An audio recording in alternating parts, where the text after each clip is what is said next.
What if that brain fog isn't a personality flaw or aging or even just stress? What if your body simply forgot how to access its second fuel tank? Most of us have been taught to think about metabolism as a speed, fast or slow. But metabolism isn't just about how quickly you burn energy. It's about how adaptable your system is. Your body was engineered with options. It can run on glucose, the quick fuel that comes primarily from carbohydrates, and it can run on fat, both the fat you eat and the energy stored on your body. The ability to move between those fuels smoothly is called metabolic flexibility. And in a world of constant snacking, artificial light, and chronic stress, many of us may be losing that flexibility without realizing it. Today, we're unpacking what metabolic flexibility actually means, how mitochondria and insulin orchestrate this process, why circadian rhythm matters more than you think, and how modern habits may be quietly narrowing your metabolic range. This isn't about cutting out food groups. It isn't about diet culture. It's about restoring a biological capacity your body already knows how to perform. Welcome to Green Earth Essentials, where we explore holistic wellness, plant based nutrition, sustainability, and the science behind how the body truly functions. I'm Michelle Jackson, and today we're stepping inside your cells to understand how energy is meant to work. By the end of this episode, you'll see your metabolism less as a problem to fix and more as a system designed for adaptability. So, how does this actually work inside your body? Think of yourself as running on a hybrid engine. One fuel source is glucose. When you eat carbohydrates, whether that's fruit, beans, grains, or even something more refined, those carbohydrates are broken down into glucose. That glucose enters your bloodstream and becomes readily available energy. It's efficient, it's fast, it's especially useful for high intensity movement, problem solving, and anything that requires quick output. The second fuel source is fat. Fatty acids can come directly from your meals, or they can be released from stored body fat when energy is needed. Compared to glucose, fat is slower burning but far more abundant. Even very lean individuals carry tens of thousands of calories of stored energy in fat form. It's a long duration system, steady and reliable. Metabolic flexibility is the body's ability to move between these two fuels depending on context. If you've just eaten, particularly carbohydrates, your system will prioritize glucose. If you haven't eaten for several hours, or you're doing lower intensity activity, your body can shift toward burning fat. During longer gaps without food, it may even produce ketones, molecules derived from fat that can fuel the brain. The transition between these states is coordinated largely by hormones. The key player here is insulin. Insulin is released by the pancreas, when glucose rises in the bloodstream. Its job is simple: signal cells to absorb that glucose and use it or store it. When insulin is elevated, the body focuses on processing and storing incoming fuel. During that time, access to stored fat is temporarily reduced. When insulin levels fall, such as between meals or overnight, the body regains access to fat stores and can shift toward using them for energy. None of this is inherently positive or negative. Insulin is not the villain. Carbohydrates are not the enemy. Fat is not superior. This is regulatory design. The system was built to respond dynamically to availability and demand. Eat, store, utilize, pause, release, burn, move, adapt, recalibrate. The issue arises not from either fuel itself, but from losing the ability to transition smoothly between them. And that's where the modern environment begins to shape the story. For most of human history, food did not arrive on a predictable schedule. There were stretches of time between meals. Sometimes that stretch was a few hours. Sometimes it was longer. Hunting required effort. Gathering required movement. Even food preparation took time and energy. There were also seasons, periods of abundance, harvests heavy with fruit, roots, or game, followed by leaner months when intake naturally declined. This fluctuation wasn't extreme dieting, it was environmental reality. The human body adapted to that rhythm. In a fed state, it processed incoming nutrients. In a fasted state, it drew from internal reserves. The transition between burning recently eaten fuel and tapping into stored energy wasn't a special metabolic trick. It was baseline physiology. Fuel switching was woven into daily life. Now compare that to the modern pattern. Many people begin eating shortly after waking and continue in small increments until late evening. Coffee with cream, a mid-morning snack, lunch, something sweet in the afternoon, dinner, a bite before bed. From a hormonal standpoint, this creates a near continuous fed signal. Insulin rises, falls slightly, rises again, falls slightly, and rises again. The body spends much of the day processing incoming energy. It rarely enters a prolonged lower insulin window long enough to fully practice mobilizing stored fat. Over time, systems adapt to repetition. If a pathway is used constantly, it becomes dominant. If another is rarely called upon, it becomes less efficient. That's not dysfunction. That's biology responding to patterns. This isn't about guilt or self-discipline. It's about environmental mismatch.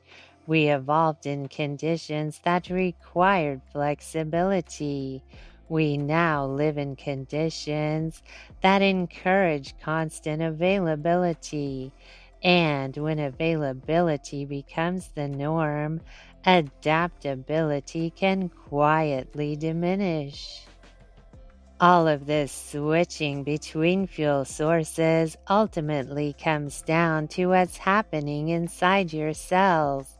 Inside nearly every cell in your body are tiny structures called mitochondria. Their job is to convert nutrients into ATP, adenosine triphosphate, which is the molecule that powers almost everything you do: muscle contraction, brain activity, hormone production, cellular repair. ATP is the usable energy currency. Mitochondria don't just passively burn whatever shows up, they respond to demand.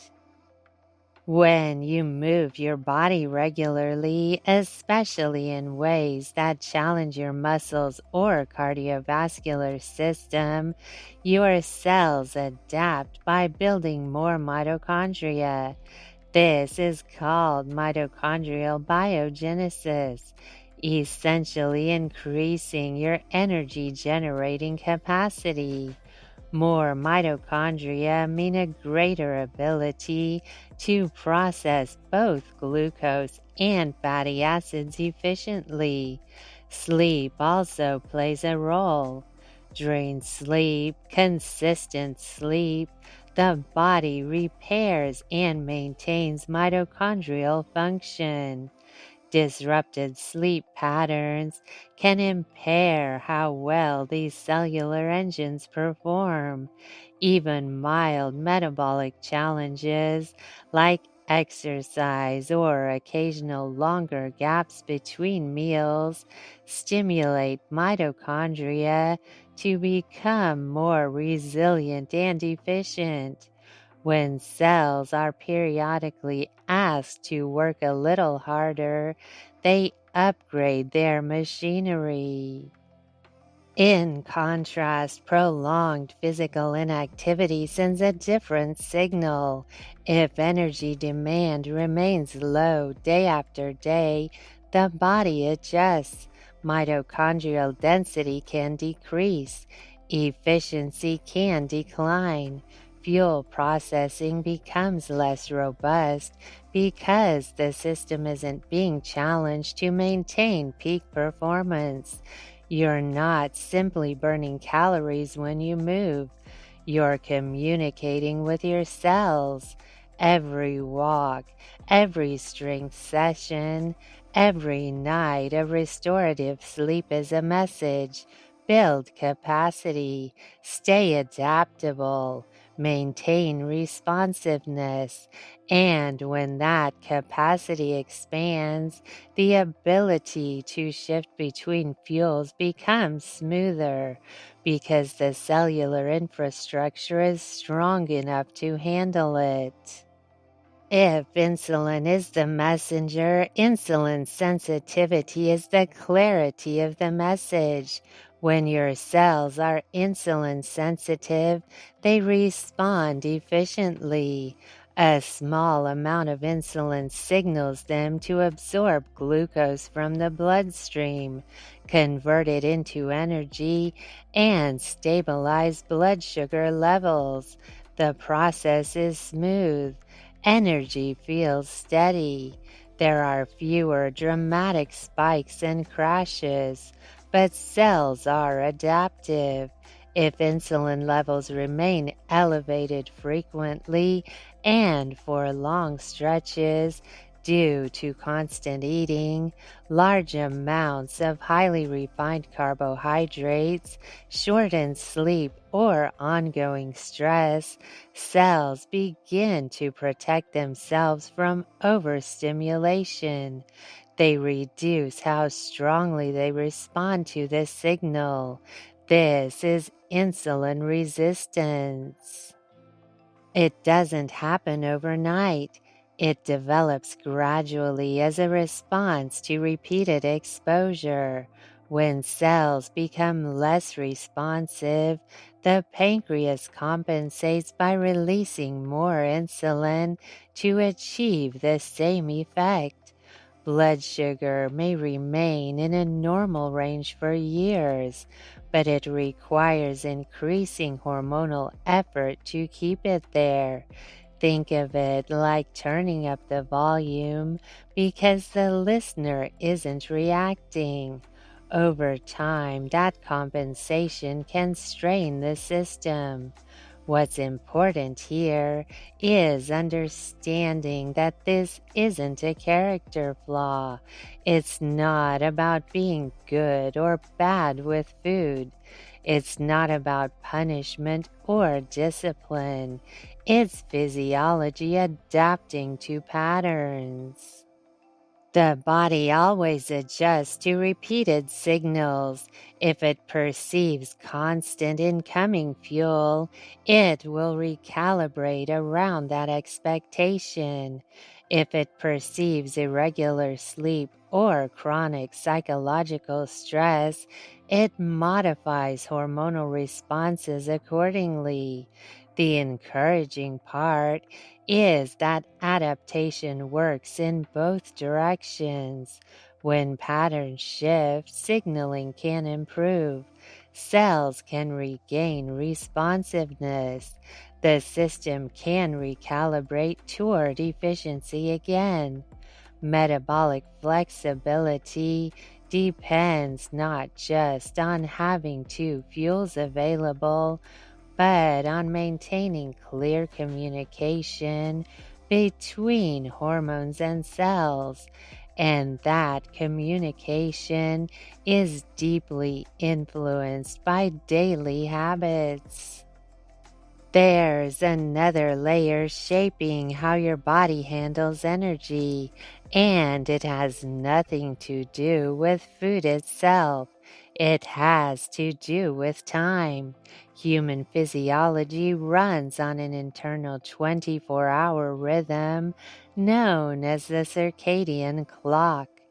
This biological timing system coordinates hormone release, digestion, body temperature, and even how efficiently your cells handle nutrients. Metabolism follows that rhythm. Earlier in the day, the body is generally more prepared to process glucose. Insulin sensitivity tends to be higher, which means cells respond more readily when glucose enters the bloodstream. Energy can be used efficiently for movement, thinking, and daily activity. As evening approaches, that responsiveness gradually declines. The body begins shifting toward rest and repair rather than active fuel processing. Digestion slows, and hormonal patterns start preparing the brain and nervous system for sleep. When large meals consistently happen late at night, they arrive at a time when the metabolic machinery is naturally winding down. Glucose may remain elevated longer, and insulin has to work harder to manage it. Light exposure also plays a role in setting this clock. Morning sunlight sends a powerful signal to the brain that it's time to begin the day. That signal cascades through the body, helping regulate hormones that influence hunger, alertness, and blood sugar control. Regular exposure to natural light early in the day strengthens the timing of this entire system. Sleep patterns matter just as much. Going to bed and waking at relatively consistent times keeps circadian rhythms stable, which supports balanced hormone cycles tied to appetite and energy use. When sleep becomes irregular or light exposure is out of sync with natural day night patterns, those metabolic signals can become less predictable. All of this means that fuel switching isn't influenced only by what you eat. It's also shaped by when you eat, when you move, when you sleep, and when your eyes first encounter daylight. The body isn't just responding to nutrients, it's responding to time itself. In short bursts, this is incredibly useful. If you're exercising, navigating a demanding task, or responding to a sudden threat, that temporary rise in glucose provides the energy needed to perform.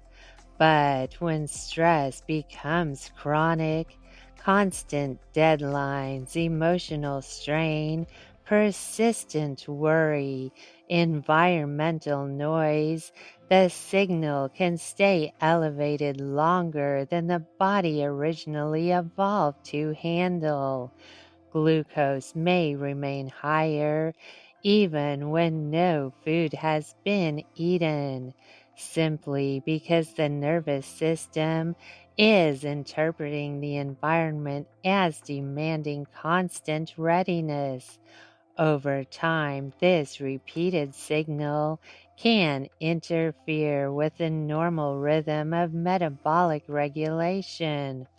Hormones are trying to coordinate energy use, while the stress response keeps nudging the system toward emergency mode.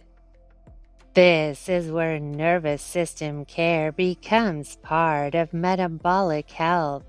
Practices that calm the body, slow breathing, time in nature, restorative movement, meaningful social connection, or simply creating quieter spaces in the day help shift the nervous system away from constant vigilance.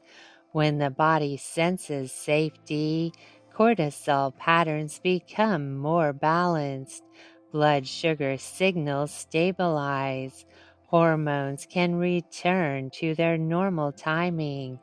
In other words, supporting metabolic flexibility isn't just about what happens on your plate.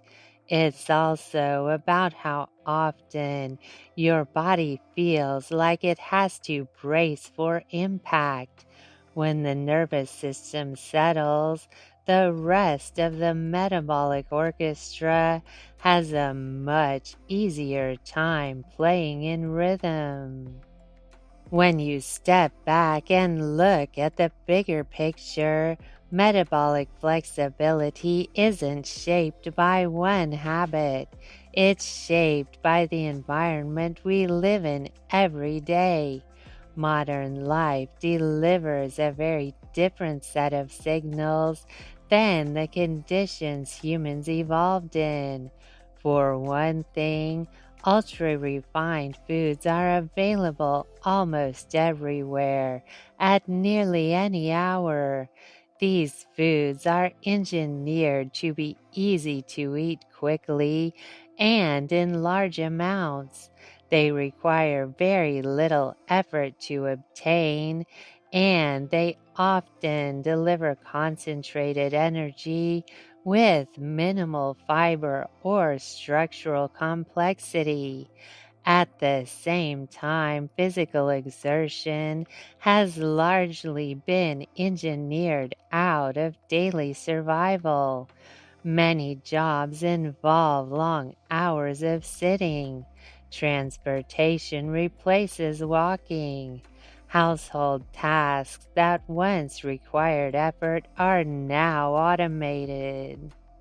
Movement still exists, of course, but it often has to be intentionally scheduled rather than naturally woven into the day.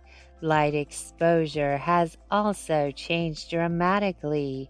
Artificial lighting allows activity to continue long after sunset. Screens glow late into the evening. Extended waking hours and often extended eating windows along with them. Temperature is another subtle factor. For most of human history, people experienced regular fluctuations in heat and cold. Today, climate controlled environments keep us in a narrow comfort zone most of the time. The body rarely has to adjust its metabolic output to handle environmental variation. Then there's sleep.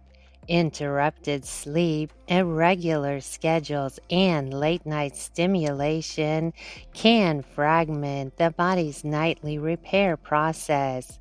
When restorative sleep becomes inconsistent, many hormonal systems that help regulate energy use begin to lose their rhythm. None of these changes are inherently malicious. They're conveniences, they're technologies, they're the natural result of a modern society optimizing for comfort and efficiency. But biology still responds to patterns. If the body is repeatedly supplied with incoming fuel, minimal movement, extended waking hours, and constant comfort, it adapts to those signals. The pathways used most frequently become dominant. The ones called upon less often become less practiced.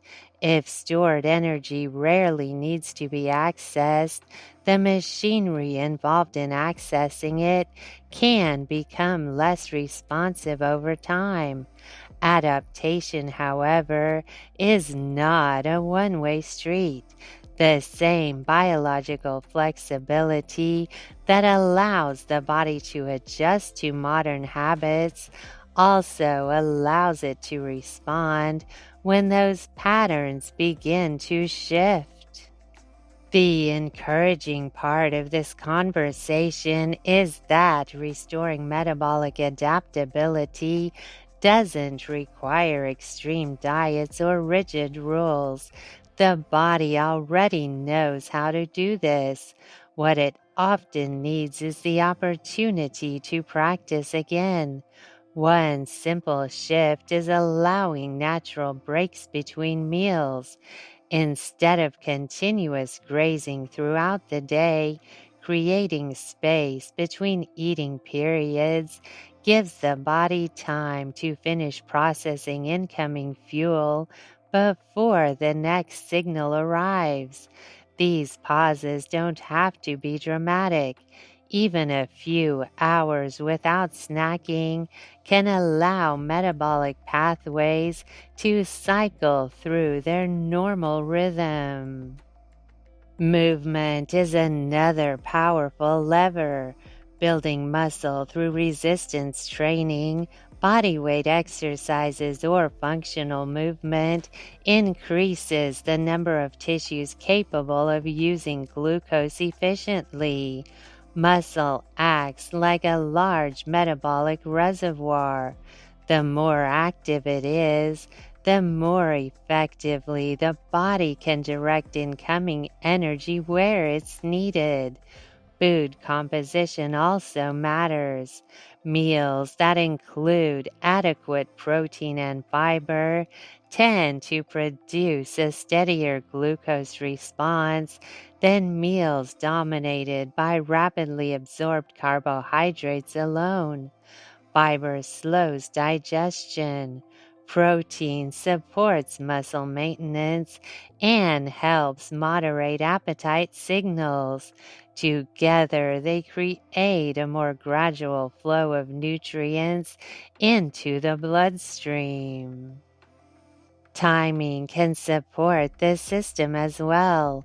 Eating most meals during daylight hours aligns food intake with the part of the day when the body is naturally more prepared to process energy. Allowing the evening to taper toward rest rather than heavy digestion helps reinforce circadian rhythm. Sleep protection might be one of the most underestimated metabolic strategies of all.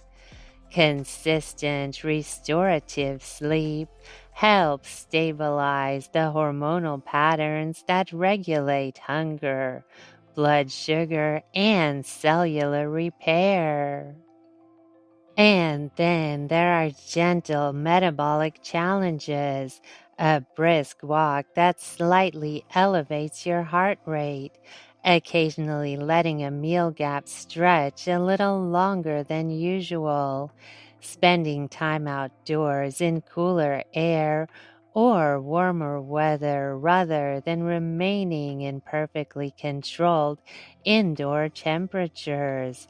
None of these are punishments, they're signals.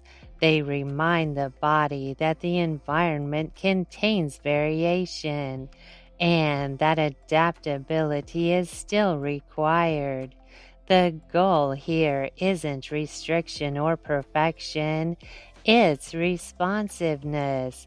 A flexible metabolism isn't built by forcing the body into a narrow routine. It's built by allowing the system to experience enough variety that its natural ability to adjust stays strong. As we wrap up, let's remember the key takeaway. Metabolic flexibility isn't about cutting out carbs, eliminating fat, or following the latest nutrition trend.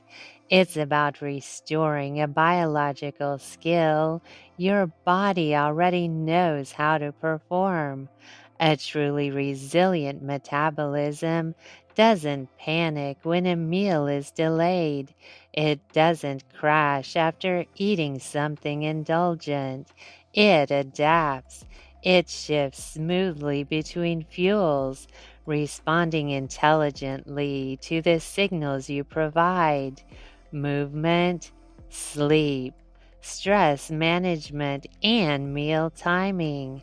Health is not a matter of constant fuel. It's about intelligent switching. It's about giving your body the space, signals, and variety it needs to practice its natural adaptability. If this episode gave you a new perspective on how your metabolism works, I'd love to continue the conversation over on Substack. There, I share deeper reflections, research insights, and extended discussions on holistic wellness and metabolic health. You can join me at substack.com/at Green Earth Essentials. Thank you for spending this time exploring the science happening inside your own cells. When you understand the design, you stop fighting your body and instead you start working with it. And once you make that shift, everything changes. Energy becomes more stable, your focus sharpens, and your body feels like it's doing exactly what it was built to do. Until next time, this is Michelle Jackson signing off.